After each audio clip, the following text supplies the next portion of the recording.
Look, nobody likes to think about losing their job. It's stressful, it's scary, no matter where you are. But here's the thing. If you're working in Taiwan, you are absolutely not alone. There's a whole system designed to be your safety net, and in this explainer, we're going to walk you through exactly how to use it. No panic necessary.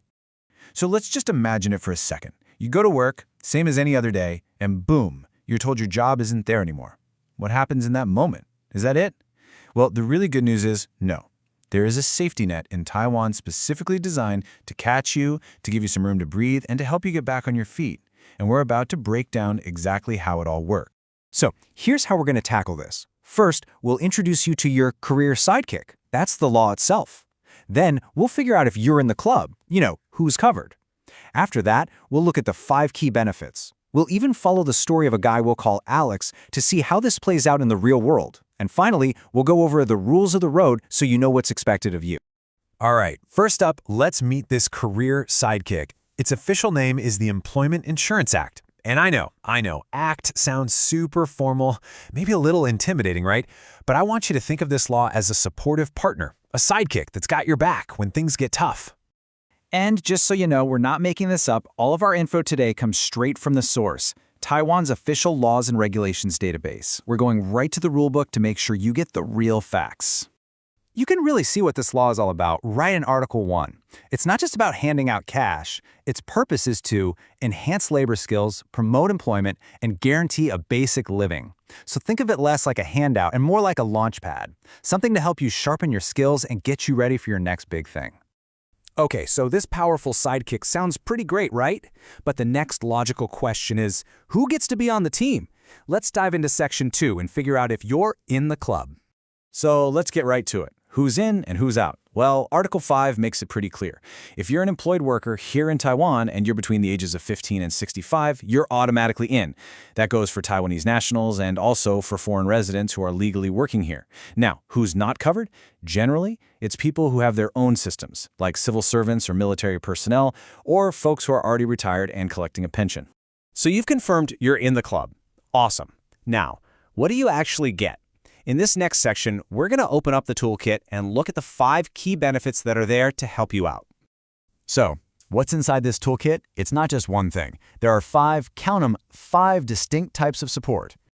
And here they are, straight from Article 10. You've got the one everyone expects, the unemployment pay. But then there's a bonus if you find a new job fast, an allowance for vocational training, parental leave pay, and even a subsidy to help cover your health insurance. You can see it's really designed to support you from all angles, not just your bank account. Okay, theory is great, but let's make this feel real. Legal stuff can be a bit dry. So in this section, we're going to follow the story of Alex and see exactly how this all works in practice, from day 1 of a layoff to getting back on track. The very first thing Alex and you need to understand is this key phrase from Article 11, non-voluntary separation. It sounds technical, but all that means is you lost your job for a reason that wasn't your choice. The company downsized, it closed, something like that. The bottom line is if you voluntarily quit your job, this doesn't apply. So what does Alex do now? Article 25 lays out a simple 4-step path. First, head over to a public employment service center. Second, you formally register to look for a job. Then the center has 14 days to try and find you a suitable job or training opportunity. If they can't, step 4 happens. Your application gets the green light and is sent off to the insurer. Okay, the big question, how much money are we actually talking about here? It's all based on Article 16.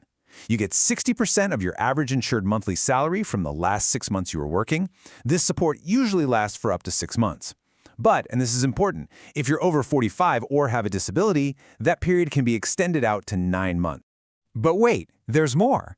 What if Alex has a family to support? Well, Article 19(1) has that covered. For each dependent, like a non-working spouse or a child, Alex can get an extra 10% on top of his benefit. You can add up to 2 dependents for a maximum of 20% extra. That could bring the total payout to 80% of your old salary, which is a huge help for families. Now this next part is really cool. What if Alex is a rock star and lands a new job after just, say, 2 months? Does all that support just disappear? Nope. In fact, according to Article 18, the system actually rewards you for getting back to work. Alex can claim half, 50%, of the benefits he would have gotten for the remaining 4 months, all in one big lump sum. It's a fantastic incentive. We're on the home stretch. For our last section, let's talk about the rules of the road. Because this isn't just a one-way street, right? There are a few things you need to do on your end to keep everything on track and make sure the system works fairly for everybody. See, this whole thing is a partnership. On your side of the deal, you've got to show that you're actively looking for work, at least 2 job searches a month. You need to report any other income you might be making. And on the don't side, you can't just refuse a good job offer for no reason, and you can't forget to tell the center when you do find a new job. It's all about keeping things transparent and fair. So, when you boil it all down, what's the big takeaway? Yes, losing a job is tough, but it doesn't have to be a free-fall.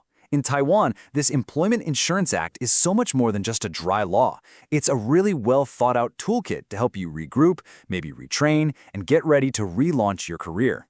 It proves that your career has a safety net. So the only real question left is, what adventure are you going to choose next?